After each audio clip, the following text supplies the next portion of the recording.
And welcome in to the 18th annual Telethon for Hope. I'm Matt Pitter with the Davenport Companies, here with the Housing Assistance Corporation CEO, Elisa Magnotta. Elisa, happy holidays. Happy holidays. Good to see you again. Cannot believe it's that time of year already. Well, and I'm not prepared whatsoever.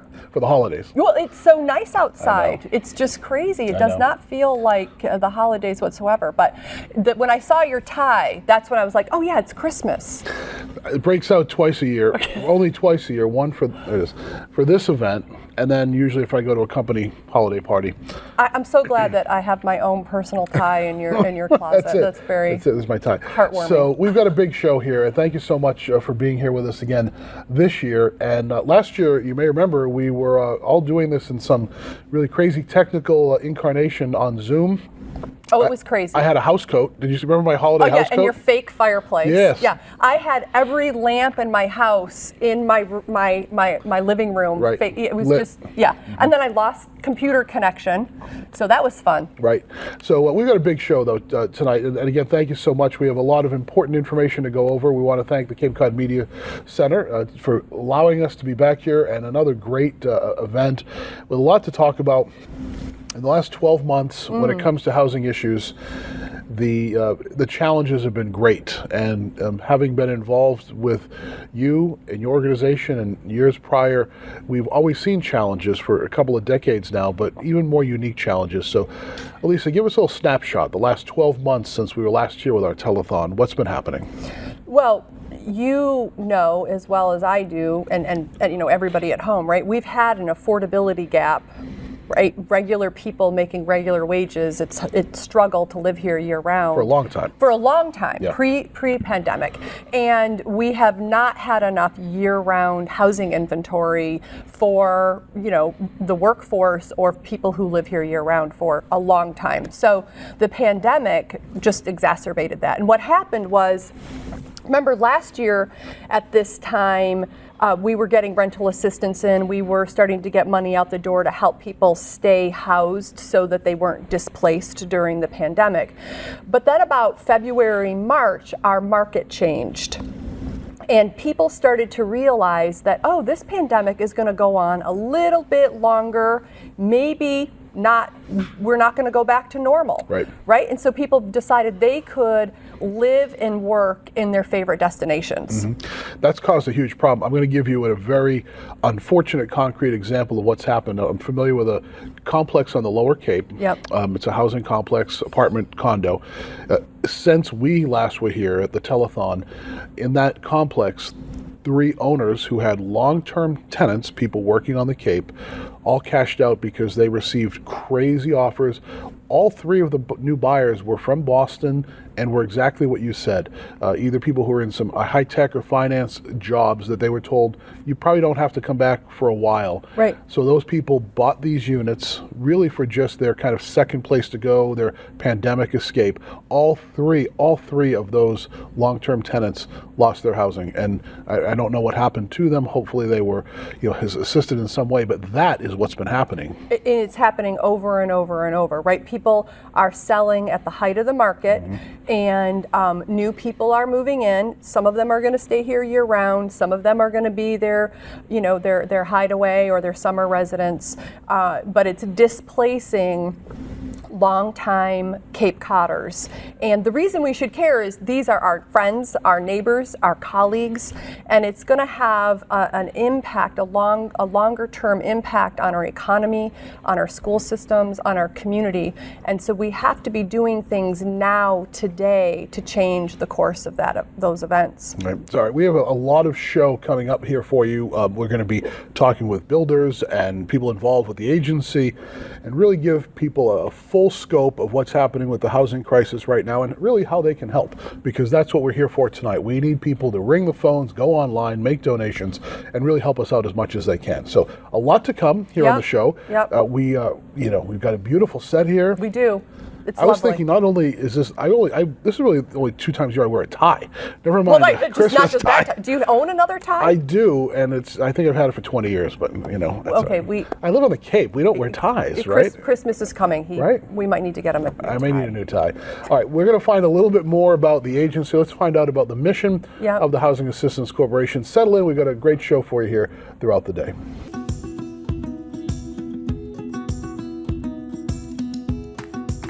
Now more than ever, everyone needs a safe place to call home. As the regional housing agency, Housing Assistance is a one-stop service center for people who need help with housing. Throughout the pandemic, Housing Assistance has stayed open and on the job, providing emergency financial assistance to help people stay housed. From reverse mortgage and foreclosure counseling, to help paying past due rent or the cost of moving into a new place. And we've made it easier for people to apply for assistance with a single online application form to access multiple programs. We've added safety precautions to keep clients and staff safe at our homeless shelters and our offices, including a new location at the Lower Cape Outreach Council in Orleans. With your continued support, Housing Assistance will always be here for our neighbors in need. Please give generously today at hackoncapecod.org.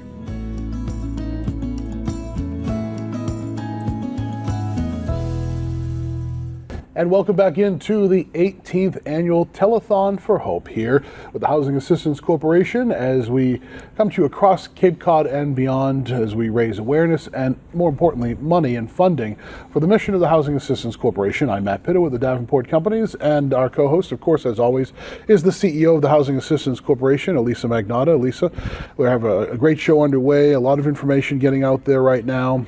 Really critical that as people are listening to the messaging here that they use the phone numbers they see on the screen and go online as well. They can donate online. Very important that we continue to push this mission here of the challenges that we're facing here across Cape Cod. Yep. Joining us on this segment today is Cassie Danzel, and Cassie is the Senior Vice President of Programs and Client Services at the Housing Assistance Corporation. Cassie, thanks for joining us here on the. Is this your first Telethon for Hope? No, I want to say it's my third or fourth. Is it your third? Even. Okay, great. Yeah. All right. We started on the same day. Did you? Oh, really? Yeah, Exact pretty same much day. on the same day. Wow, Yeah, that's and great. she is one of my favorite. Well, I love all my colleagues, Right. But I work very closely with Cassie, and her background as a mental health counselor and an administrator has really served us well at our agency. Great. Cassie, tell me a little bit, just to set the stage for our viewers, in terms of what your role is, and then we'll go into the topics.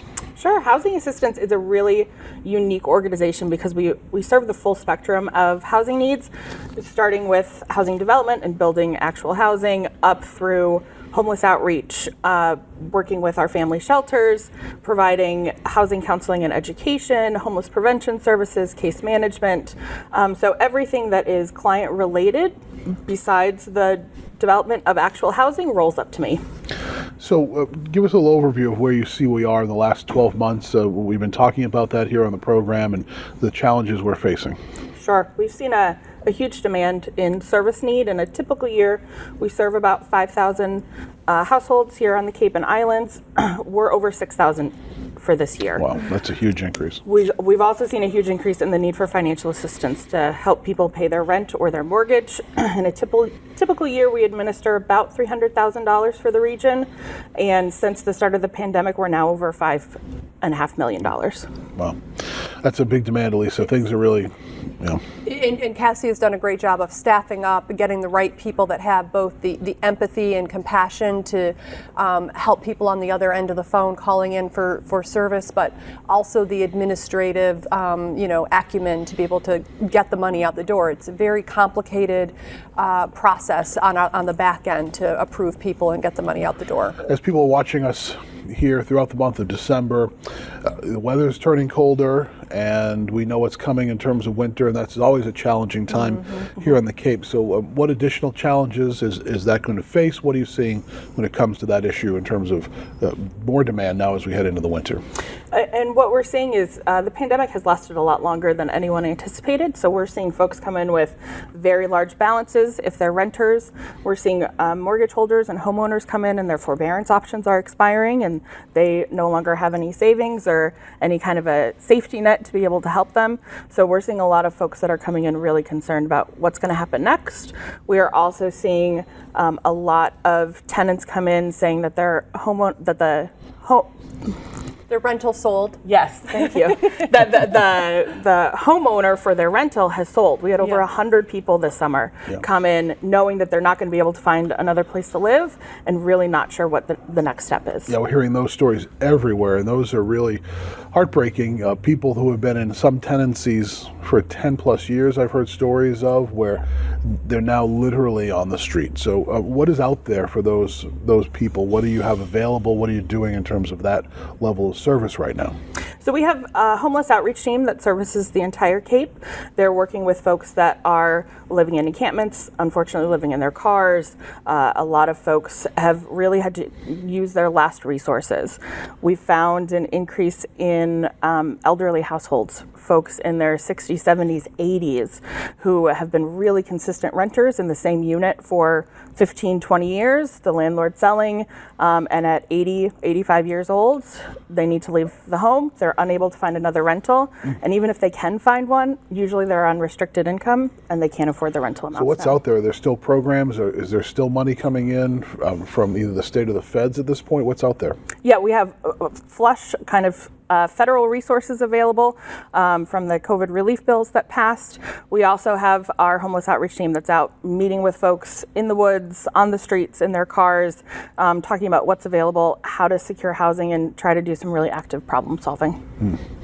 So what is the message? We have a couple moments left. People who are watching, and so they're hearing these multiple layers of issues. Really, I think what's really, all of it's disheartening, but when you hear about people, you're saying 80 plus who are losing their housing, some of our citizens who are most vulnerable, losing that. What's the message you want to get out there to our viewers then tonight on the importance of being part of this effort to help out? There is no single solution. Nobody has a magic wand. So being an agency that provides that full spectrum and can concentrate both on providing services, but also look at development and getting more housing online is critical. That's the only way, having a multifaceted approach, that we're going to be able to get out of this. Lisa, it's really hard to hear that, especially on this elderly component. I'm kind of learning here as we go along here tonight that's a tough thing to hear. It is. And so we've allocated money this year specifically for that population to put them in hotels and to keep them safe and keep them warm, trying to get them through the winter, while we can get some more time under our belt to try to find some longer term solutions. You need a long-term solution. We need a long-term solution, but the long-term solution is building, right? We're going to talk about that. Right. There's no way out of this except for adding inventory and very specialized inventory in the right locations. So Cassie, just people who may be watching this and they're saying, I'm in that situation, what's the best thing for them to do? Reach out either through the website or to call HACC? What's the best thing for them to do? Reach out through our intake form on our website or give our front office a call. It's 508-771-5400. All right. Well, we really need folks to ring those phones and go online, Elisa. Yeah, absolutely. The money that we're raising this evening helps, with the hotel for people who are homeless, helps us with advocacy efforts and, our friends and our neighbors in the region. We also have a collection for blankets and sleeping bags and people who are living outside and who need the extra warmth this year. So we have on our website a list of those products as well that we're collecting. Right.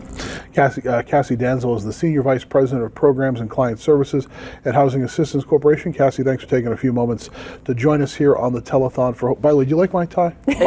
It's fantastic. She wants to borrow it. Do you want to borrow it after? French horns are in. That's all I'll say. Come on. It doesn't get better than that, right? No. All right. Well, folks, please help us out. Ring those phone numbers. Go online. Make those donations. We need your help. You're hearing about the crisis we're facing here on the Cape this year. So please help us out, and we will continue here with our 18th annual Telethon for Hope. Hi, I'm Gemma. I work for Housing Assistance in Homeless Services. I'm here at the Carriage House shelter in North Falmouth. I'd like to thank all the donors who make it possible to help us run this service for homeless women and their children to find safe and stable housing. Thank you. Hi, I'm Tim Regan from Housing Assistance Corporation's Homeless Outreach Team. I'm here in front of our donation closet here that we bring to individuals that are living in the woods, in the shelter, in their cars. These items are made possible from your donation to keep our people warm, safe, and happy in the wintertime. Thank you. And welcome back into the 18th annual Telethon of Hope here at the Housing Assistance Corporation.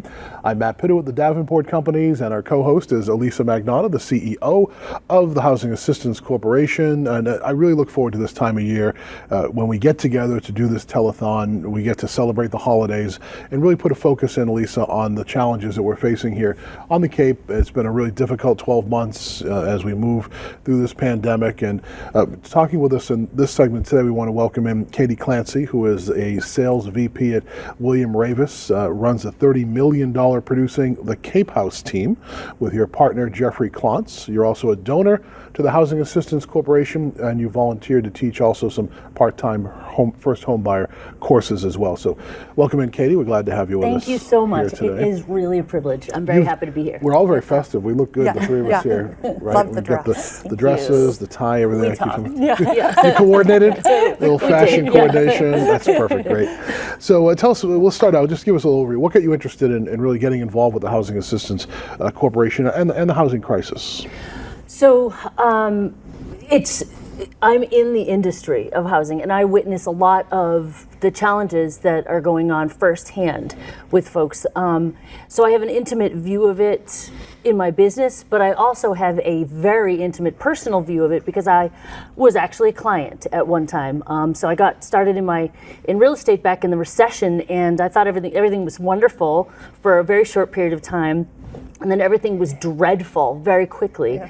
And I won't go into the gory details because they were pretty sad, honestly, but they were bad, and we almost lost our house. This was back like 08, 09, 10 in there? Yeah. Yep. Yeah.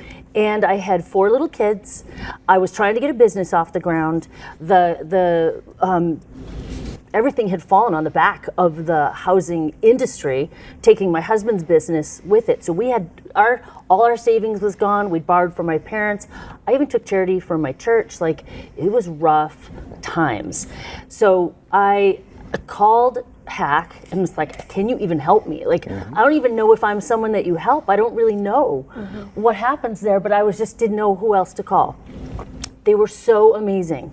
My counselor walked me through everything I needed to do. For what I needed to do in that situation was a loan modification, at least to try. I mean, there's no guarantee. Right, to but keep your house. To try to keep my house. Yeah. But she gave me hope, which was great. And you know what else she did? She gave me a job in a time when I felt like everything was completely out of control.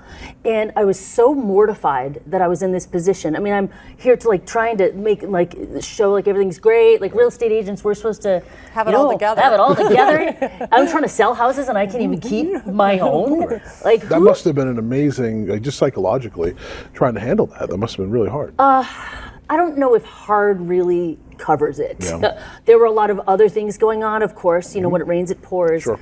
And some pressure that came in on us personally that I almost couldn't bear.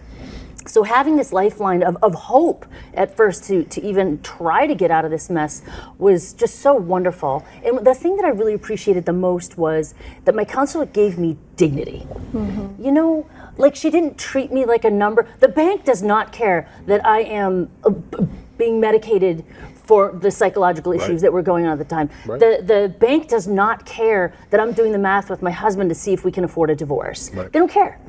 We made a deal. I'm not holding up my end, and they're calling it in. Yeah. So, but to have someone on the other end of the phone be like, we got you, let's figure this out. Right. There's something we can do. You know, Elisa, Katie's story, I think, is so important right now. We've been talking on the program about almost a new group of people that need help here on the Cape, not what the traditional stereotypical people who need help, but people like Katie who find themselves in the middle, right? Well, those of us who are all in the middle, and all of a sudden, no fault of their own, correct? Right, circumstances changed, and now all of a sudden the bank is calling in the note. So you're seeing a lot of that. The last year, you've seen more of that, right? Oh, absolutely, yeah. I mean, absolutely, and I know the details of Katie's story, so I appreciate your willingness to come on and share, this much. And there is a lot to it, but that's what happens on the other end of the call. Is it's not just as simple as somebody not paying or, flagrant disrespect. I mean, it is people's lives, their livelihood, their families. They're very complicated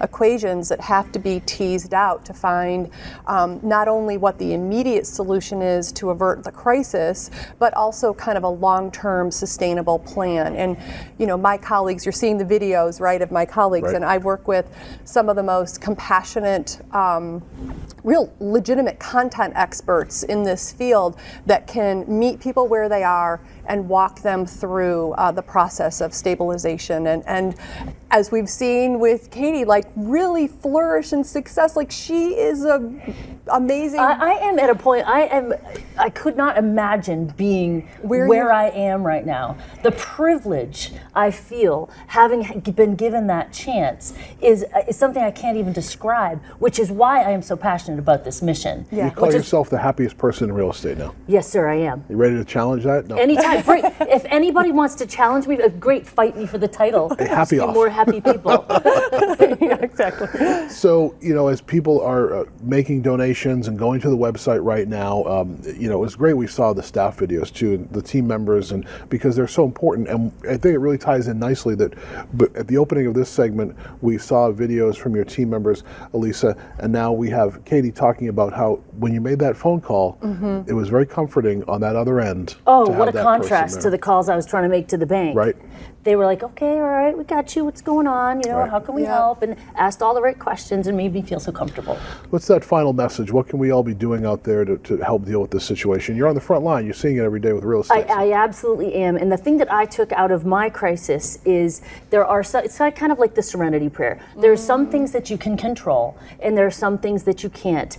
Go aggressively after the things that you can control. You always have something, you always have some power, and you've got to try to find peace in the things that you can't, and don't wait to ask for help. There's so many people who want to help, and you will have your chance to give back, but sometimes you have to just receive.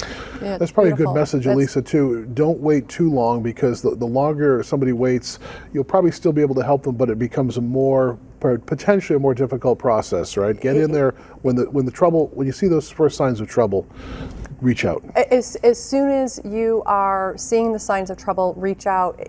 I know it's hard. It's humiliating. Really hard. If there's anybody listening right now who's sitting here going, "Wow, that sounds really familiar," just make the call. Just make the call. Just make the call. Call me. I'll tell you what it's all about. Yeah. Really, I'm happy to talk to anybody about my experience. Make the call. Yeah. Katie, well, we really want to thank you for coming by today. We hope that the message you've talked about here tonight will really try to encourage more people to help us out by going to the website, making those donations for our 18th annual Telethon. I'll be making mine. Great. Katie Clancy is a sales VP with William Ravis and runs the $30 million producing the Cape House team. So good luck. Have a great holiday season. And thanks so much for being with us here. We appreciate it. My pleasure. Very much. Thank you. Great. Yeah, Thanks thank so you. much. Thank Sure. you. The 18th annual Telethon for Hope continues.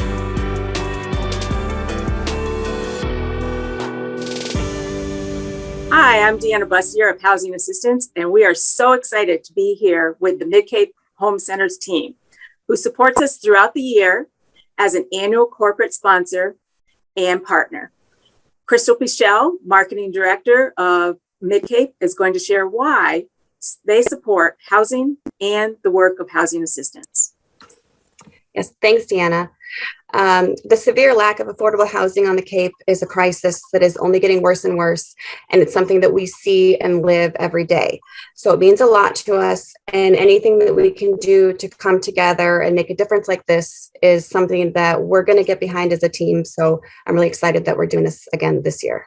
Thank you so much. And I'm also, can you just share about the team? I mean, this team every year gets together and they wear these really cool sweaters and everybody gets into the holiday spirit. Yay! Can you just tell us about your team? Because they're so awesome. Yeah, no, definitely. This team right here and our entire Mid-Cape team really is amazing. The way that they rally and say, yes, we'll be part of this right away is a testament to how much I think we really care and how much this means to us, and also just how awesome of a team we have at Mid-Cape. So it's great to be a part of it. And thank you so much for all that you and your whole team does for us. Yes, thank you for putting this together. It's the least we can do. Now we're here with Leah Fennell, Training and Development Manager of Mid-Cape. Can you share why you're supporting this year's Telethon for Hope? I can. Hi, Deanna. I've been a supporter of the Housing Assistance Corporation for many years. I've personally seen the positive impact that their work does in our community, and I love raising funds for them to help advance their initiatives. The team at HAC spends tireless hours educating our community on the housing affordability crisis, and it's only getting worse as real estate inventory is coming off the market, with people taking advantage of this real estate boom that we have. And I just really think that this is a topic that everybody should be talking about and taking action on. So I love the passion of all the people I know at Housing Assistance Corporation, and I hope that this year's telethon is the most successful in raising funds and spreading awareness. And I'm happy to be a part of it. Thank you, Leah, so much for all your participation over the years. I know you participated for many. And now we're here with Becky Stoltz, Mid-Cape kitchen designer. Can you tell us why you're participating again in this year's Telethon for Hope? Absolutely. My dear friend Leah Fennell used to call me from the same telethon every year and ask me to donate. So when I got involved last year for the first time, it just kind of seemed like a no-brainer. I've born and raised on the Cape, so it's near and dear to my heart, and just knowing what an impact it can have, I'm happy to do it and be part of that community effort. Thank you so much, Becky. From Housing Assistance, on behalf of Housing Assistance and our clients, we thank you so much for all that you do for us each and every year. Thank you so much. And thank you for all that you do too. Happy holidays, Mid-Cape. That was horrible. That was so What happened, everyone? Good.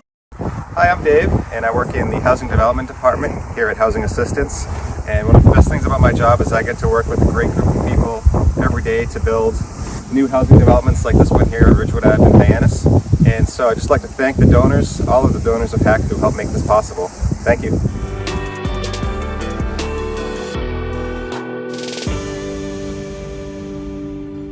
And welcome back into the 18th Annual Telethon of Hope here at the Housing Assistance Corporation. Again, thanks to the Cape Cod Community Media Center. We're back in their studios, which is great. Such a beautiful facility here. I'm Matt Pinto with the Davenport Companies and the CEO of the Housing Assistance Corporation, Elisa Magnotta. And we saw the phone banks as well earlier. It's great to see those phone banks. They're so important to what we do.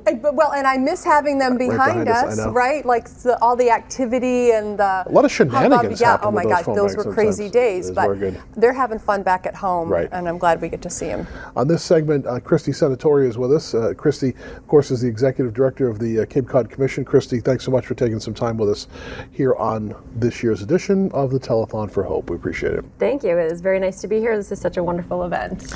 The mission of the Commission, we know, of course, it's unique. You've got to work with the unique values and the quality of life here on the Cape, and coordinating really this balanced approach between development, sustainable economy, yet maintaining the environment here while still having economic progress. And sometimes we see those two can sometimes clash with each other, but they really don't have to. So we'll start there. Give us a little overview of the mission and how you folks are moving forward, trying to maintain that important balance here on the Cape. It's a great question, a great place to start, and it's a big goal. Kind of that balance between economic progress and protecting those unique values that make up the Cape. And much of the work that we do at the Cape Cod Commission is, of course, in land use planning. Our most recent regional policy plan identifies the growth policy for the region, and that's really in that balance. It's really making sure to promote economic development, promote growth in areas where it makes sense, our community activity centers, and protecting areas that need to be protected for a variety of reasons, whether it's ecological reasons, for natural resources, or just making sure that we maintain the historic and unique character that does make up the Cape. So it is in that balance that is really important, and it really is the overarching framework in which we do a lot of our regional planning, and certainly the housing context fits right into that. When it comes to the issue of the housing crisis, you folks have been looking at a lot of data over the past year plus or so. In terms of what you've been able to document in the last year plus with the housing crisis from the Commission standpoint, what are you seeing out there? We conducted a housing survey and a strategy back in 2017, and I think what we've seen globally is that housing crisis has certainly taken a turn. And through the pandemic, we've noticed those market trends really changing. And so the median housing price in 2019 was about $410,000 on the Cape. Monthly estimates now in 2021 are over $600,000. And so that's a really tough number when you're looking at trying to provide for affordable and attainable housing for those that are making the average wages in our top industries here in the region. So combined with this information, it was important for us at the Commission to find out what other information can we gather. So we have recently completed a survey of new homeowners. We've seen an uptick in the purchases of homes in the region in the last 20 months or so. And so we've surveyed new homeowners to get a sense of what their short-term and long-term interests are in those properties. And what we found is that 36% of those respondents cited the pandemic as one of the main reasons that they came to the Cape. And so, of course, it's for those recreational opportunities, but what we're finding is that this remote option for working from home is really one of those other opportunities here. And so that is certainly driving some of our the Zoom increase. Town. Exactly, Yeah, right. Elisa, that number that Christy referenced it's just shocking. You go from, you said 440, right, or 410? About 410 in 2019. 410 to 600, and I mean that's just not sustainable when it comes to having a workforce housing here. How are you seeing that impact? Right, the median income is around 80,000, 50 to 80,000, depending on the size of the household. Right, like that they can't afford that. No, that's just they could barely afford the 410. Right, it's going to be a stretch for the 410. Right, now the 600 is. It's not crisis. attainable. That word that Christy used, attainable. It's not just it's not affordable and it's not attainable. It's just not in the cards for people. So role-wise, Commission, Christy, what can you do? I know it's a big question, but what are some of the ideas you folks are trying to move forward with at the Commission on this?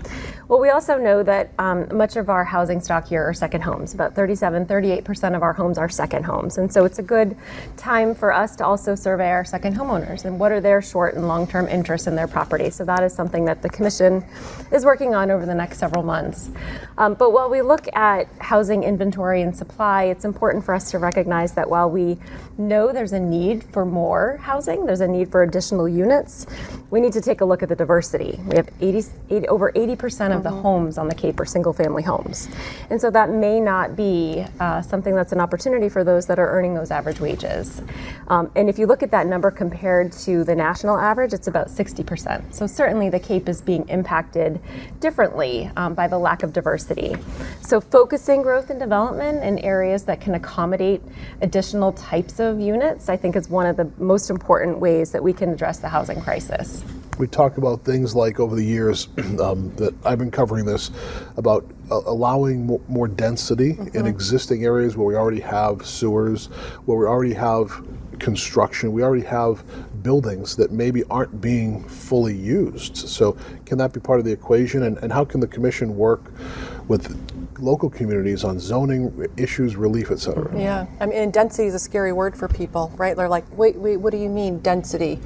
Absolutely. So what does that mean, right? It's the village center. Right, absolutely. And so it's really building out our community activity centers and redeveloping areas that could be used for housing. And it's those technical assistance opportunities and those visualizations, and so that it's easy for people to understand that density doesn't have to be a scary word or a term, and they can see visually what density might look like. And it can really be those community conversations that can happen. So we're working collaboratively with many of our towns to put together some of these visualizations that the communities can engage with, and they can really decide on their own if that that's the type of housing that might make sense in their communities. We have just about a minute left to go, Christy. So we've been looking back during the program tonight, what's been happening over the last 12 months. So try to do a little crystal ball here for us. And, Come on, Christy, get your crystal ball out. Do your best. Not to put you on the spot or anything, but hopefully when we get together again next year, this time to talk about the issue, what will you be working on at the commission level between now and next year on these issues?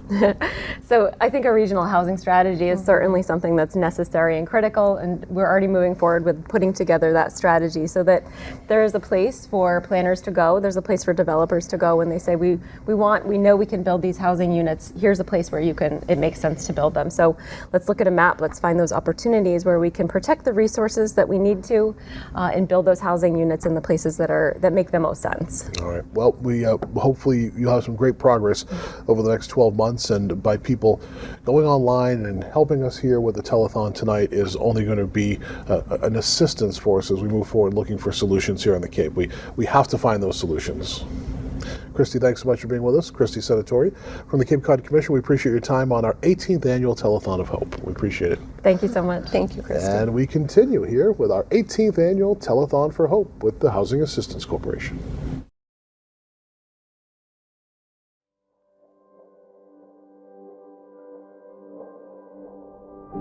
At Housing Assistance, we've always said that before anyone can build toward their dreams, they need a safe place to call home. That's why we build and advocate for others to build more affordable homes to own and rent. This year especially, the pandemic made clear we all need stable housing to be safe, happy, and healthy. It also highlighted our region's extreme lack of affordable housing. Rental vacancy rates in the town of Barnstable are less than 1%, and most rents are higher than our workforce can afford. Many people are spending more than 50% of their income on rent. Donations to Housing Assistance help us invest in creating new affordable housing for our region's workforce, so that the people who work here can live here. Building affordable housing makes our communities more welcoming and sustainable. Please give generously at hackoncapecod.org.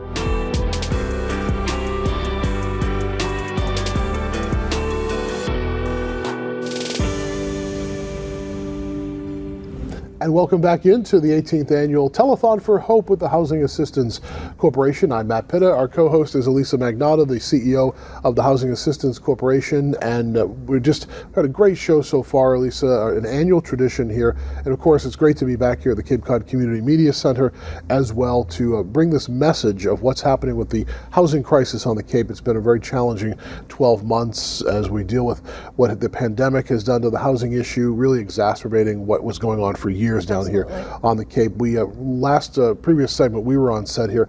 We had Christy in from the Cape Cod Commission. Joining us now on set is David Quinn, one of your colleagues from the Housing Assistance Corporation, the Director of Housing Development and Planning. And David, good to see you. Thanks for being here as well. Thanks for having me. And it's good. This really is a nice dovetail continuation segment from where we were with Christy talking about the role that they play and working on these issues and the role that you have, David. So we'll just start out to briefly give our viewers a little overview of what that role is that you have at the Commission. Sure. Let's start there.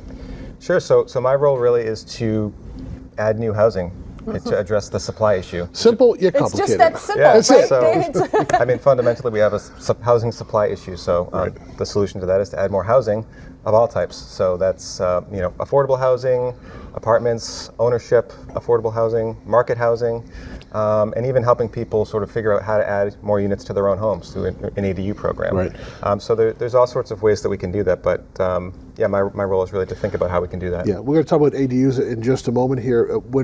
Sometimes when people on the Cape here, we need more housing, they get concerned. Wait a minute, we already have enough here, but the key is, I think you were starting to point out, and I'd like you to explore further, is that it's the right type of housing in the right location, et cetera.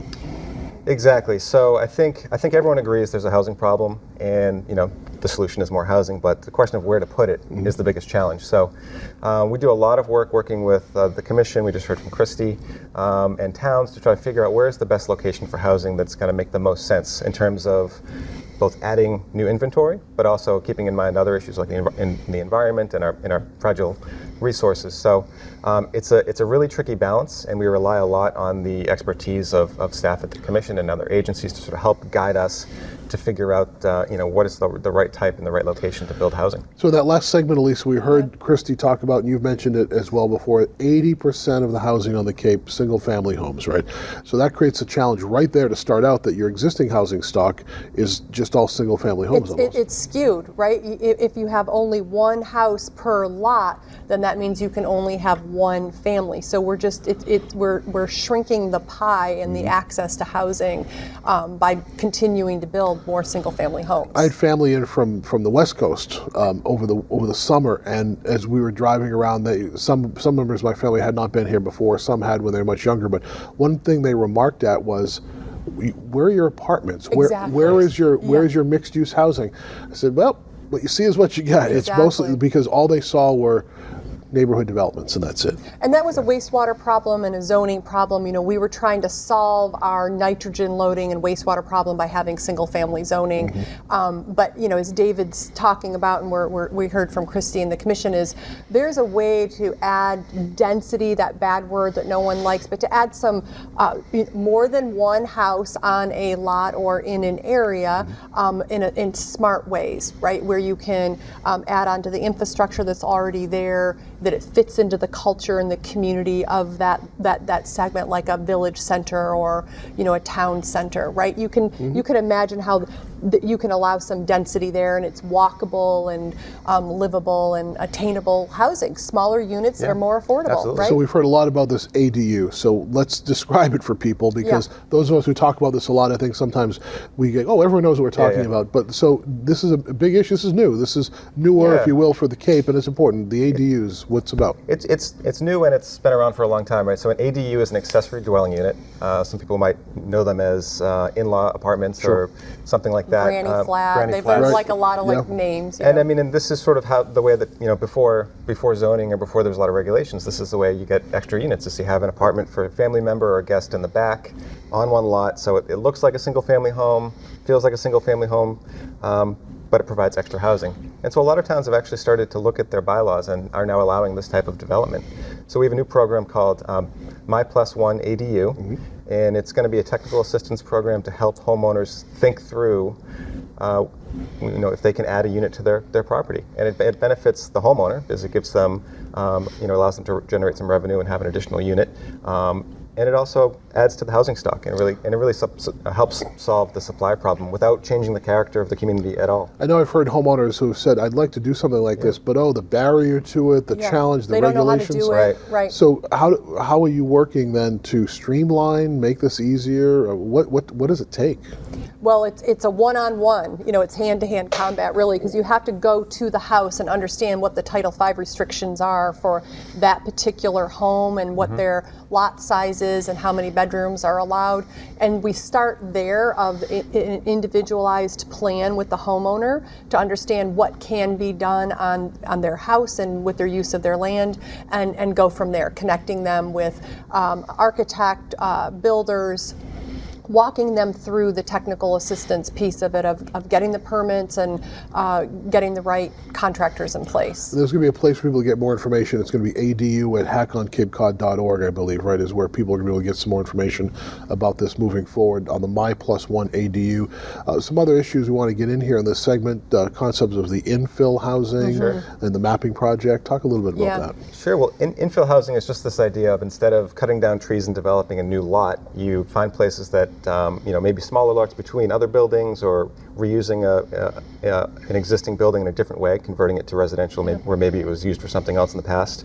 So that's really been the focus of the types of projects that we look for. We just last year finished a project in Hyannis on Ridgewood Avenue, which is 8 units. It was an old abandoned foundation lot, a real eyesore. I was there for a long time. About 15 plus years. Yes. And part of that is because it was zoned for single family. Right. So we, in working in collaboration with the town, we proposed this concept of 8 units and worked closely with them to figure out how we can get this permitted. Right. So it's, it takes a lot of effort. It's not something that sort of your average builder is going to go through, which is why it's challenging to build housing, because a lot of times you on the face of it, you're not allowed to do what you want to do without, going through a whole bunch of hoops. Yeah, most developers want a faster path, a Right. clearer path, maybe not faster, but like a clear idea of what the beginning and the end is going to be. Which would be, in most cases, a single-family vacation home. Exactly. So we're trying to kind of change that and think about housing differently and really focus on, what can we get on these sites that, again, doesn't change the character. It's still Cape Cod, but is 8 units. Well, 10 the units. Orleans project. Talk about the Orleans project. Sure. So right? this is a great collaboration with the town of Orleans. The town of Orleans had a lot that they purchased, which is an old Masonic lodge, and it's been sitting there a while on about 1.25 acres. And we were fortunate to bid on the project, and were awarded the project to do a 14-unit building. And it's going to be sort of a farmhouse-style design. It's going to look more historic than the current building. So it's just that idea of sort of blending in more density, which is sort of a bad word, but not have it really feel that way. That's important, especially Lower Cape, where it's even more acute of a problem. Exactly. David Quinn is the Director of Housing Development and Planning at the Housing Assistance Corporation. David, thank you for taking some time with us on our annual Telethon, 18th annual Telethon for Hope, and I know you've been here for a couple of them, so we appreciate your help. And ADUs and the My Plus One ADU program we're going to see a lot more about soon. Absolutely, yeah. Thanks for having me. Yeah. My pleasure. We continue along here with your 18th annual Telethon for Hope.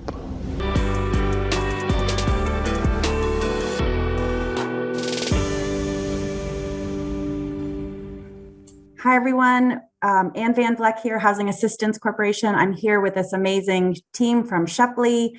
They are gathered here helping us raise some much needed funds for housing assistance. And I'm going to pass it over to the marketing director, Dan Whiting. Dan? Hi, Ann. Thank you very much for having us. I'm so glad you all are here.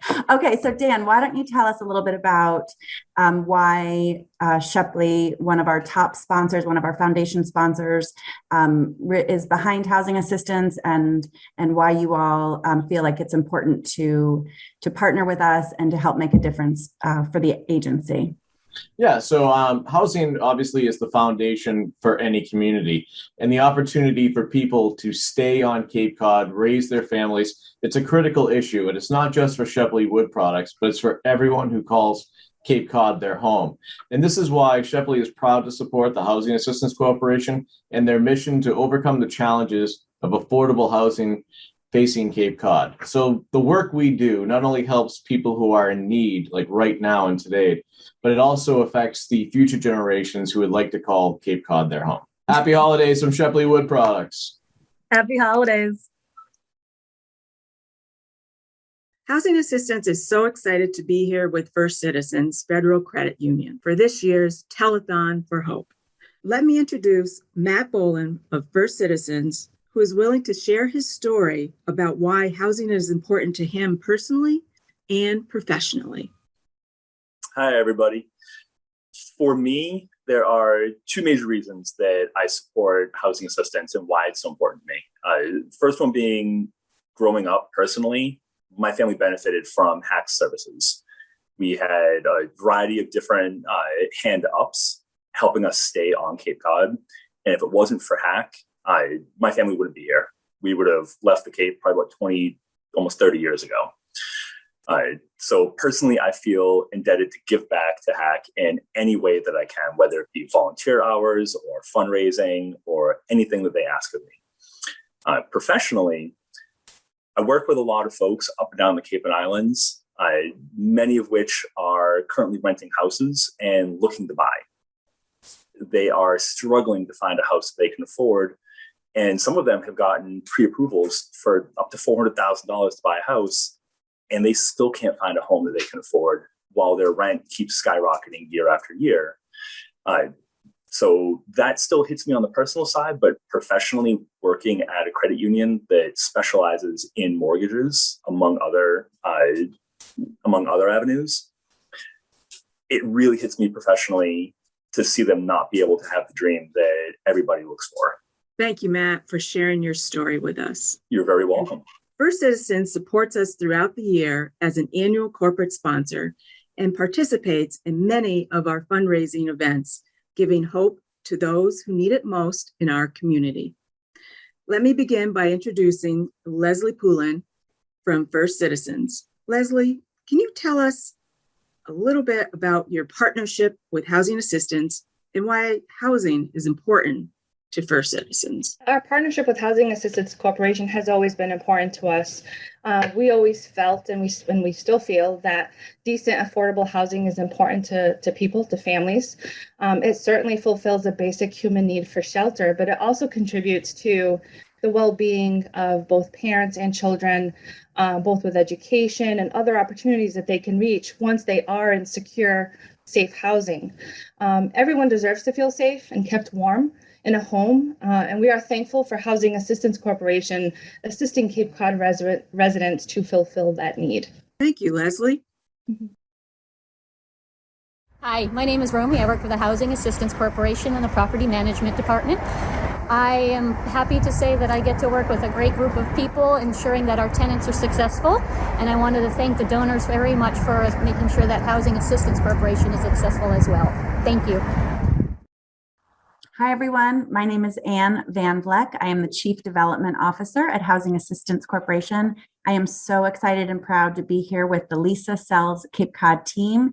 They are fundraising for us this year. They've been a great part of the Telethon for Hope for many years, and they've gathered here together, and they're pulling their team and their efforts to help make a difference this holiday season. Thank you so much, Anne, and thank you so much to the rest of my team members for being on not only on the call, but also supporting the Housing Assistance Corp of all the places that we could give and support on the Cape.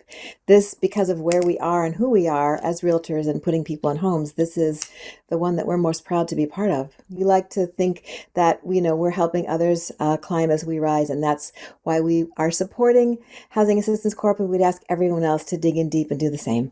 The mission of housing assistance, I think, reaches wide and deeper than any of us really realize.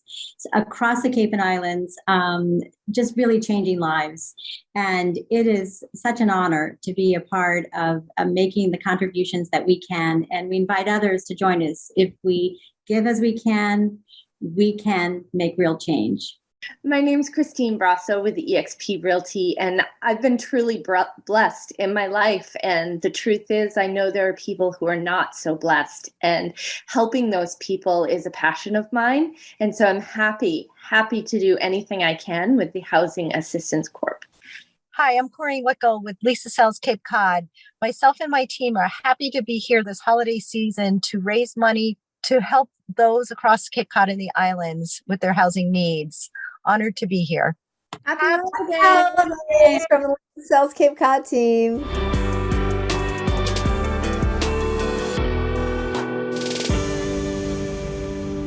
Welcome back into the 18th Annual Telethon for Hope. I'm Matt Pitta with the Davenport Companies and Elisa Magnotta from the Housing Assistance Corporation, CEO of the organization that hosts this event for us every year here at the Cape Cod Community Media Center. And right in the middle here with us is one of your colleagues, Elisa. One of my esteemed colleagues, one of my favorite people to work with. We talk, 10, 15 times a day? Something like that. It's crazy. Shauna Moses here. Shauna is the Vice President of Strategic Initiatives at the Housing Assistance Corporation. And people also don't know, you'll let them behind the curtain. Shauna is very instrumental in actually putting all this together. Makes this all happen. She does make it happen. So, but now we've got her in front of the camera for a little while to really help us talk a little bit about what her role is at the Housing Assistance Corporation and on the topic of really optimizing what we have out there. We talked about new construction, et cetera, innovative construction with Rob a few moments ago with Rob Brennan. But we want to talk a little bit, Shauna, about optimizing what's out there already, tying it into ADUs, and then being a landlord. So maybe just quickly start out, give us a little overview of your role at HAC. Sure. So Vice President of Strategic Initiatives, and strategic initiatives are anything that we haven't already operationalized. So it's all of those great new ideas about, what can we do really to move housing forward a little bit quicker? We've heard before some of these bigger apartment buildings, and we do need them, and larger low-income housing projects, those can take 5, 10, 15 years to build. And so we need to think of ways that we can build faster. We also need to look at how we can use the existing inventory that we have better, because 82% of our land is either already developed or it's under protection. So that doesn't give us a lot of large open spaces to just be building housing. We have to really think about how can we use what's already here. So We started a few years ago when we saw the Airbnb boom happening. This region lost like 6,000 rental units that were year-round, and and they became seasonal. And so we are seeing that as a real problem. So we started a program called Rent 365, which provided an incentive for seasonal homeowners if they would do a year-round lease. And so we were just trying to, again, like bring back some of that income, and it ended up being a big education process for landlords as well, because people tried the short-term rental thing, and it's tough to keep turning over an apartment over and over again. It's one thing if you outsource it and you're a big company, but if you're an individual trying to do that, that can be pretty labor intensive to manage all those different tenants coming through. And so there were some seasonal landlords that we could convince. I think we had something like 25 units in a year. Yep. So that's amazing. To build 25, an apartment that's 25 units could take us, again, 5-10 years. But easily. Yeah. So we got those units added within a year. And so we really started looking at what other ways can we optimize the existing inventory. And we have this huge single family inventory here. More than 80% of our homes are just single families. They're 3 or 4 bedroom homes, and there's 1 or 2 people living in them for the most part. So they have extra room. They have extra space in their home. It might be more than they even want to take care of. And so this idea of accessory dwelling units, which is taking a portion of your existing home or property and building a new rental unit on it, is a way that homeowners can sort of generate passive income. They can help solve the housing crisis, and they have this extra income and a little bit less that they're taking care of just by themselves. Yep. So sometimes it's just really nice, especially older couples. They might move into the smaller ADU and rent out the bigger portion of the house. They don't want to take care of that big house, but they're still able to age in place. So that works out really well. Lisa, part of this is, when you talk about the ADUs and moving forward with programs like this, is getting some folks to feel comfortable being a landlord, right? Saying yes to being a landlord. Yeah. Well, like Shauna's saying, we really try to look at the market of what's happening. When we hear from David, we talk about like infill construction and using buildings that exist now differently, but looking at the totality of the housing market and the inventory we have, and how do we use what already exists differently. So what I love about the ADU program is that we are taking an individual home, just like with the solar panel industry, right? When we wanted people to get solar panels on their homes, we gave them incentives, we gave them technical assistance. There was a lot of this cottage industry was developed to help people kind of maximize their home, be part of the solution of the crisis, the climate change crisis, lower their energy costs and their carbon footprint. And so this is the same kind of model with ADUs, right? Where how do you take your home and use it differently? And one of the biggest obstacles for people is becoming a landlord. And so our program helps to walk them through not just the technical assistance side of the permitting and the construction, but then the lease up and the best practices on lease up, because you guys are both landlords, right? So getting to that legal agreement, a solid lease, picking tenants, what's the criteria, who do you feel comfortable renting to and in part of your homestead, and really helping people with that whole process. Right. So, you bring that up, and, we talked before, it's kind of everyone's Cape Cod side hustle. We have a lot of us try to do some investment like that, and I've been in it now for over 20 years as a landlord, and I encourage people that have the ability to do it or interest to do it. Go through the process, and it will be worth your while. One, you're able to help somebody get an affordable home, but it's also it's a safe investment. When we look at that, we talked about it a little bit before the segment, and one thing I've always said about real estate is that it's the one investment that will never be worth zero. You'll have fluctuations in value, but it's never going to be worth zero, and it's a good investment. That's right. And it's also something, so when I bought my first house, I was living in Boston, 20 years ago, and they have duplexes there. And I was, and what's that? So 2-family home, and so I was able to get a mortgage on that, and I could count the rent on the second side of the unit. unit towards paying my mortgage. And that's really what made the cash flow work for me to get into my first home. And then I was able to start building equity, and it's been the best thing I've done for my financial security, is to get that home equity and then to have that rental property. So when I moved down to the Cape, I couldn't roll that over to a 2-family here because we didn't have 2 families here. So now I have a single family and I have a rental unit, but it's been a really good experience. I mean, yes, you have to, pay attention to the rules. You have to know what the rules are and fair housing, and you reach a legal agreement. But there's so many people down here who are have great jobs, have great credit, and they need a place to live. We don't have enough 1-bedroom apartments, 1- and 2-bedroom apartments. So that's what I got when I came down here. Right, I have right. 1-bedroom apartments, and they're never empty because there's always somebody down here who needs a 1-bedroom apartment. No, there is, and one thought about that is that you hear a lot of times the push about home ownership. Not everybody wants to own a home. Right. They would like to have a rental unit for different reasons. So there's clearly that market down here, as you said. Especially if you're in the 1-bedroom market, you're never going to have a vacancy. So and there's ways to move forward with it and make it worth your while, while also being able to provide that very necessary housing unit here on the Cape. And that's what I found too, is again, I have a full-time job, I'm pretty busy, but as a side hustle, being a landlord, it makes sense to just sort of take your time and set it up. And I found that, keeping the rents really, moderate. I don't try to go high end. I be a good landlord and make sure that I get great tenants in there and they stay. So I have tenants who've been with me for years, and it really alleviates all of that stress that people might have, like with a short-term rental that they're turning over. People rented it for a party, right.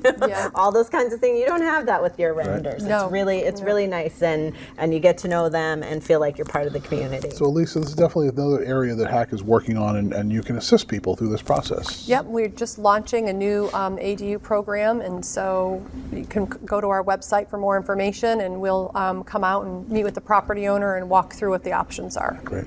Shauna, thanks for being with us. We brought you to the other side of the camera for this segment. You did a good job. Nice job. Good to have Nice her. to be here. Thank you. Thanks for being with us. So we continue along here with the 18th annual Telethon for Hope with the Housing Assistance Corporation.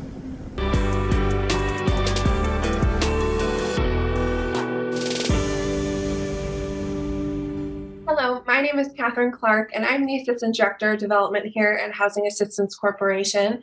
And it is my pleasure to introduce you to our Board of Directors. These leaders are not only working in the background to support the strategic efforts of our organization, but they are also stepping up to the plate in fundraising for our Telethon for Hope this year. So I hope you enjoy hearing from them as much as we enjoy working with them.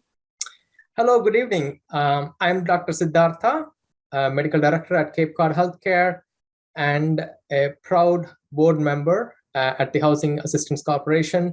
And I'm so glad that you're here to watch this and you're considering a donation for the work that Housing Assistance Corporation does. And so this telethon event during this time of the year where we think about gratitude and giving is a special time. And up close, I've seen, being a board member, the amount of work that happens at the front lines, working from prevention, education, advocacy, policy, and even working families, workforce rental assistance. Across the spectrum, there is so much happens, including from homelessness to prevention. So I hope that you will consider donating this year. And for those who have been already donating, thank you for your support. And I wish you a wonderful holiday season. Hello, my name is Tara Vargas Wallace, and I am the founder and CEO of Amplify POC. POC is an acronym for People of Color. And I'm also a very proud board member of Housing Assistance Corporation. And I'm here to ask you to join me in supporting an organization who's making impactful changes towards righting systemic wrongs. As a former homeless mom, I am living proof of the impactful transformational changes that HAC's programs make. And so I ask you to give this holiday season. Thank you. Have a wonderful, happy holiday. Hi, everybody. I'm Sue Rohrbach. I'm a proud board member at Housing Assistance Corporation. At holiday time, we think a lot about home.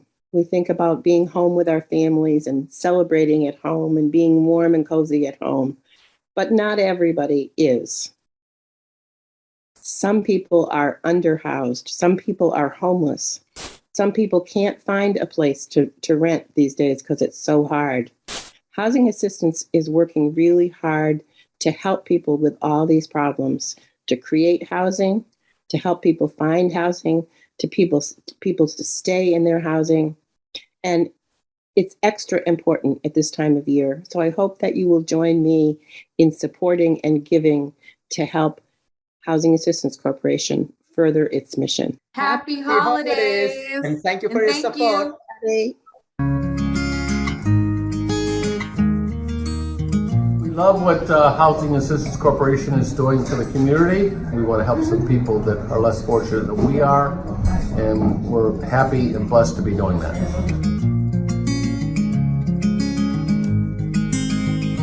Team winner, we've put together a team of 12, and we're very happy that they have chosen to join us in raising some money for a wonderful holiday cause.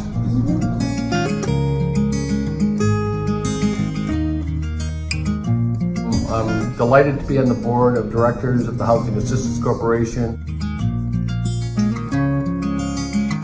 It's amazing the work that all the people that work there do to make life better for a lot of people on Cape Cod. Hi, I'm Suzanne. I work at the Energy Department at Housing Assistance Corporation, and here I am in my remote office.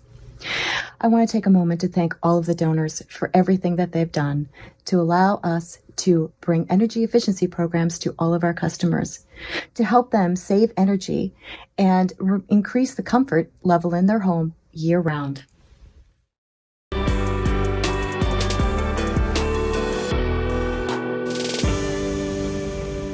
Welcome back. I'm Matt Pitta with the Davenport Companies, here with the Housing Assistance Corporation CEO, Elisa Magnotta, and we're so glad that you're here with us again this year for our annual Telethon of Hope as we raise money to try to help our neighbors stay housed here on the Cape and around our area, raising awareness about what's going on with the ongoing housing crisis on the Cape and how we and really all of you can help us out there. And it's so important that you help us by making sure you call in during the Telethon and do whatever you can to help. On this segment, we're going to turn our attention towards some home building and Cape built companies. Rob Brennan. Rob, first of all, thanks so much for being here. Thank you, Matt. And Lisa, great to have Rob here today. And, you know, we talked about, before we came back from break, we said, how do we start this out? And I think you put it the right way. Let's just start with the big news, right? Oh, it's so exciting. What are we here for? Checks. Exactly. Checks. Money. Raise money.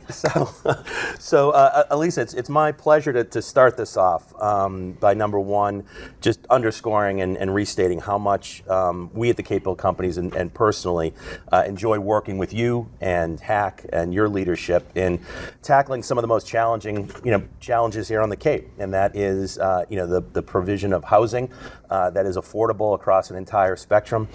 You and I serve on a lot of committees and task force and councils together addressing that and economic development, and we want to first lend our support in the way that I know we're here, to gather it today, and that's with a check for $2,500 from the Cape Built Companies to HAC. Thank you. And I want to follow this up with a challenge, and I want to go out to the home building community, and we, the Cape Built Companies, will match the next $2,500 that come in from our Cape home builders. And so, folks including Matt Anderson, who's the past president of the Massachusetts Home Builders. Matt is based here on the Cape.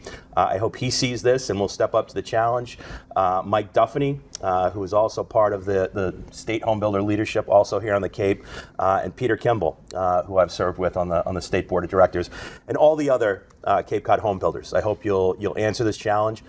Cape Built will match your donations, and we'll do everything we can to continue rallying support for all the great work that you're doing. Thank you so much. It will go a long way. I don't know what our total is right now, but this will definitely help get us towards our goal this evening. And the home builders last year came out in spades. They raised almost $100,000 towards our mission and helping people stay housed last year. So I hope they'll continue that effort. We're really good collaborators, and love working with you as well, Rob. It's not just the generosity of funds, but also the connection into, other committees and other activities, and you help us be better at our work, and I appreciate that very much. I think we've got a great team here. We really do. It's great things ahead, for the Cape, for ownership and for housing development, which we need more of, as you know, across entire spectrum of forms and ownership and rental at the entire spectrum of affordability, and working together. I know that we're gonna make great strides. Well, that fits in with what we wanted to talk about here, right? Because we've talked about the need for housing, we've talked about the shortage of housing, and unfortunately there is no way around it but to build, right? And finding the right places to build that is appropriate for where we live on this beautiful peninsula, right? We have to be stewards of the environment and of the land, so we can't just build, right? But we got to be very, very careful in where we're building. Right. You've worked, Rob, with Cape Built as developing a lot of projects so far on the Cape, and as we move forward, as Elisa says, we have to have building to create this workforce housing, but balancing the environment. So how have you folks at Cape Built worked towards that end? What are the strategies and the challenges in that end in terms of doing a development with keeping the environment in mind? Well, I think, Matt, you really nailed it. It is that combination of housing and climate and housing. Those are the two most important challenges I think we're faced here on Cape Cod. We're surrounded by water, we're battered by storms, and we really need to take strides to address both, and that is going to become the challenge. That's one of the things that Elisa and I work together on, is how do you move climate policy, hand in hand forward with housing policy, moving housing policy hand in hand forward with climate policy. And it really, it starts, as Elisa said, in identifying where we can, develop more housing, and looking at activity centers, where there's already importantly infrastructure, which is also, we know here on the Cape, another important consideration. Where do we have sewer in place, public sewer in place that can take more capacity, but also looking at activity centers and developing, in close proximity to those activity centers. Projects like we're doing in downtown Hyannis. We did a historic renovation right on Main Street at 255 Main Street, as you may know. And we're working now on 60 units of workforce housing on Pleasant Street called Sea Captain's Row. And again, working with Elisa to identify other areas and opportunities for development in the Hyannis Activity Center as well as others throughout the Cape. And when we develop housing in activity centers, not only do you benefit from the existence of infrastructure, including and most importantly sewer, but also you give the residents the opportunity to have a walkable neighborhood, one where they can access not only what they need on a daily basis, that coffee, those groceries, but also recreation. And recreation, when you can just go out your front door and take a walk and be at places, like the waterfront or Calmus Beach, or hopping on your bike, and being on the rail trail. The elimination of the dependency on motor vehicles, not only does that have an economic benefit to the families who are living there, but it also reduces carbon emissions. And that is, it's an important step, again, in advancing both housing policy and climate policy hand in hand. We've got just a short amount of time left. Quick answer, if you could. These are all great initiatives and concepts.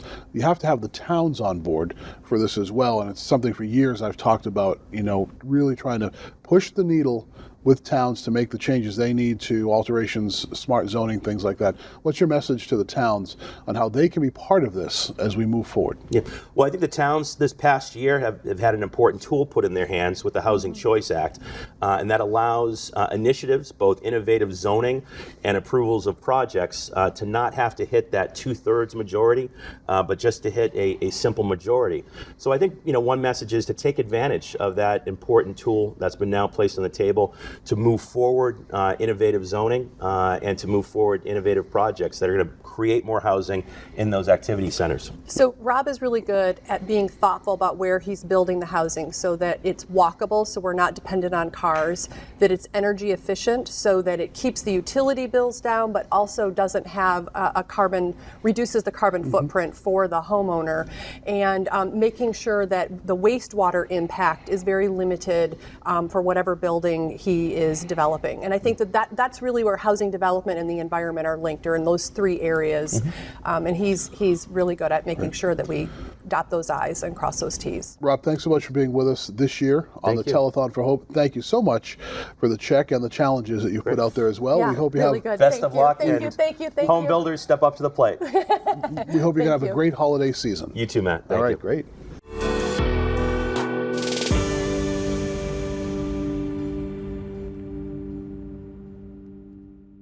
Welcome back into the 18th Annual Telethon for Hope. I'm Matt Pitta with Elisa Magnano with the Housing Assistance Corporation, the CEO, and of course, we are looking for your support throughout the program today as we raise funds, critical funds, for the mission of the Housing Assistance Corporation.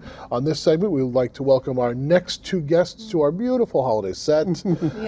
Maggie Downey from the Cape Light Compact, the longtime administrator for the Compact, and Meredith Miller, who is a senior analyst with the Compact as well. Maggie and Meredith, thanks for being here today. We appreciate it very much. Thank you. Glad to be here. Great. We're going to talk a little bit today about the Cape Light Compact, how your role fits in with the housing issue, et cetera. And for folks who aren't familiar, the Compact, of course, is a nationally recognized award-winning energy services organization that's operated by 21 towns now in the Cape, the Vineyard, out on Dukes County. And your mission is to serve about 200,000 customers through the delivery of proven energy efficiency programs and also consumer advocacy and renewable competitive electricity supply. That's a lot right there. It's a mouthful, but you got it right. It's a mouthful, but you nailed it. Maggie, tell me a little bit about that concept of energy efficiency and how it kind of ties in with the housing issue, and where is there room for more improvement with our homes, because that does help impact affordability when you can really have an impact on those utility bills. Yes, so certainly glad to. So the Cape, as you just said, the Cape Light Compact runs the energy efficiency programs on the Cape and Vineyard. So all of us pay into these funds every month when we pay our electric bill. So the Compact offers a residential program, an income eligible program, and a commercial program. So for homeowners,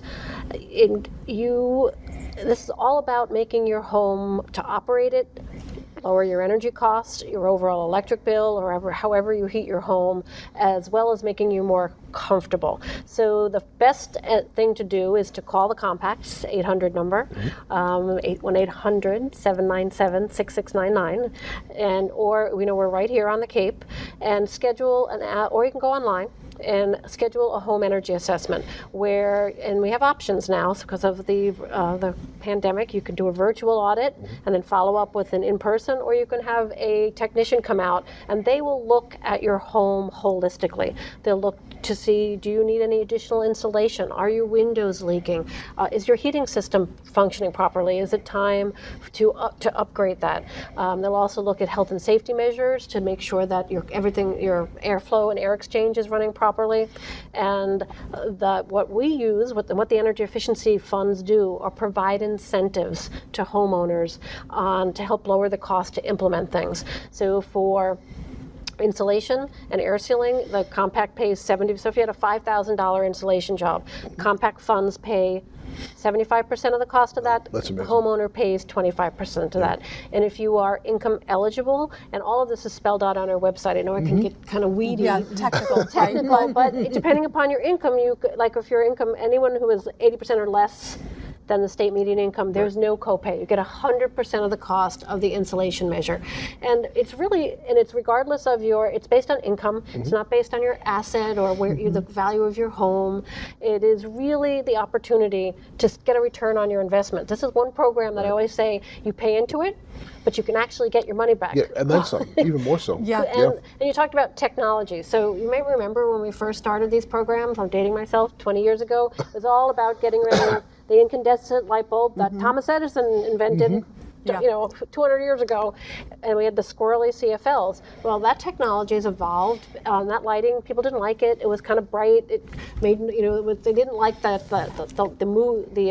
temperature. So now we have LED lightings. So the even though you might have had a home energy assessment 5-6 years ago, it's great to call and just to affirm that there's nothing else you need to do, because this technology is evolving consistently. The heating systems and the heating technology, how we heat and cool our homes now, are all about air source heat pumps as opposed to window ACs or central AC pumps. So we've been talking about housing affordability, et cetera. Elisa, this is important. We're looking at energy bills. I just filled my oil tank at my house. I don't even want to talk about that right now. So if people can find a way to save some money on those utilities, it's going to help what you're doing. Yeah, well, it helps to save money and kind of, you know, shorten that gap of the affordability of the home, but it also helps the environment. I mean, really, honestly, anyone who cares about the environment, cares about the, you know, the climate or climate change, really should be calling to get an energy audit, because it reduces the carbon footprint of that home and brings down the energy bill. So it's really helping on two fronts. So Meredith, how these programs we're talking about, how do they kind of help add up to, you know, the regional impact for homeowners here? Sure. If we're talking about the low-income program in particular, in a given year we might serve 2,000 or 2,500 customers. Maybe a third of those are single-family homeowners. The rest are in multifamily. And we may have incur savings of 2 million kilowatt hours. If you think about that, kilowatt hour is what you'd use if you operated a 1,000-watt drill for an hour. So the annual savings from those measures in a given year we might serve might be in the range of 2 million kilowatt hours. So that's an awful lot of savings, and then over time the impact goes on for years. So for these customers, we're serving them with the things Maggie talked about, weatherization, but also new appliances. Yeah, new appliances is big. Some people are just amazed. A new refrigerator, new air conditioning. I mean, and new clothes washers, and then we're also replacing heating systems. So for example, think about a customer who desperately needs insulation in their home. It's never been updated, but they've got a leaky roof and they can't afford to repair that roof. Part of what this program also does is we have a major repair budget. So if someone is eligible for insulation, but they have a bad roof, we can repair that roof. We can also replace their knob and tube wiring. So things that keep low-income customers from being able to maintain their home and take advantage of energy efficiency, we can help with. And you've had some success stories.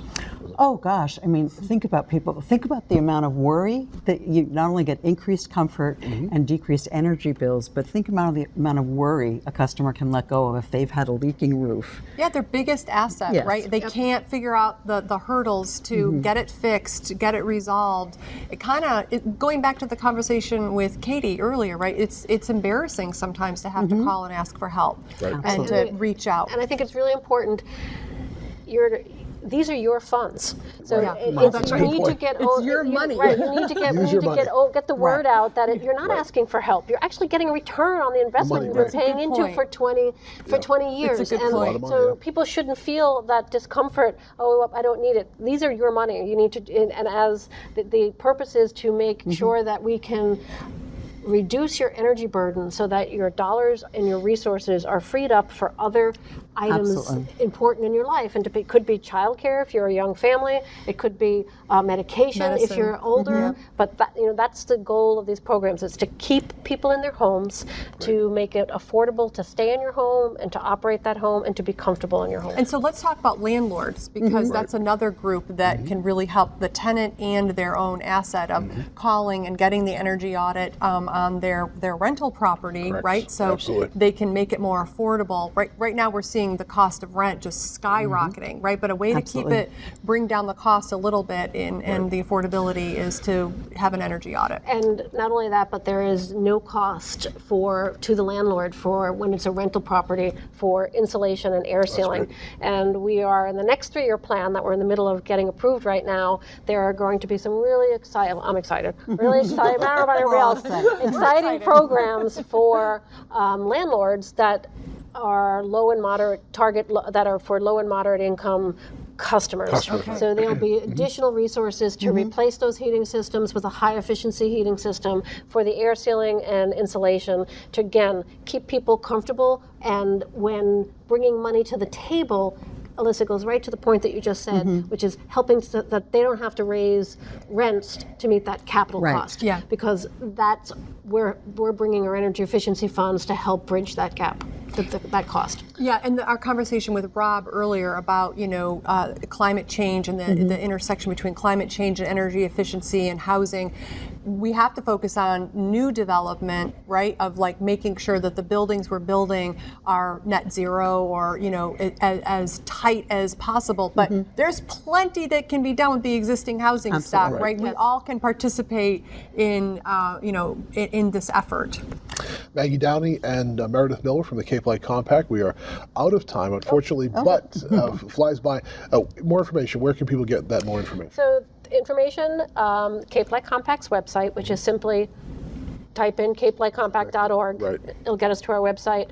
Call us at 800-797-6699. Stop by our offices. We're there Monday to Friday on White's Path in South Yarmouth, and we can help answer any questions that you have. Great. Thanks for being with us here Thank you. today. We appreciate it very much. Thank you, Alyssa, for inviting me. Thanks to your staff for all their hard work, by the way. Yeah. We good partnership That's here. great. It's a great team. Really It's a team. Perfect. All right, we continue with our 18th annual Telethon for Hope here with the Housing Assistance Corporation. Housing Assistance runs 4 family shelters where up to 30 families at a time are given temporary respite from either living in cars, in an unsafe domestic situation, or doubled up with friends or relatives. It's a chance for parents to stabilize themselves so they can provide a stable foundation for their families.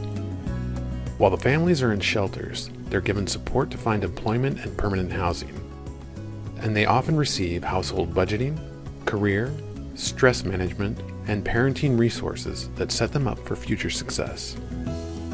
Your donation provides the support services that clients need to become stable, as well as housewares and other supplies to help them get set up once they're ready to move into their new home. Please give generously today at hackoncapecod.org. Welcome back to the 18th Annual Telethon for Hope. I'm Matt Pitta and Elisa Magnato with the Housing Assistance Corporation. I can't believe it's over. It was a whirlwind. These programs always fly by. There was so much information that we had to get out to people, and we hope that folks will continue to go online, get more information, and make donations.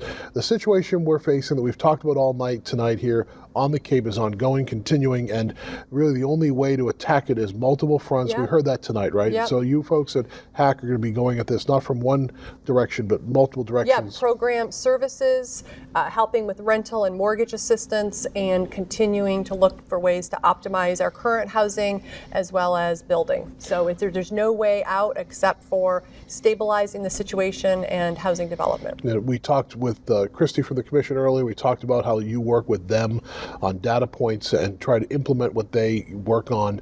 So over the next year plus, what do you see that HACK will be the key areas of focus, do you think? Absolutely. Advocacy, getting people like you and I to speak up for the needs of housing and going to planning boards and town committees, advocating for housing and more production.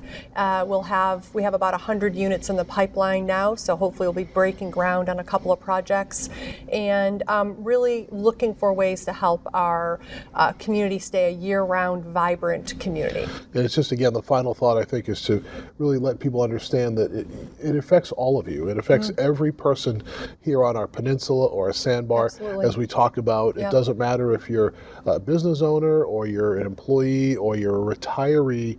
This issue will touch you. Or a kid going to school, right, or a healthcare provider, right? It's everything. This issue will touch you in some way.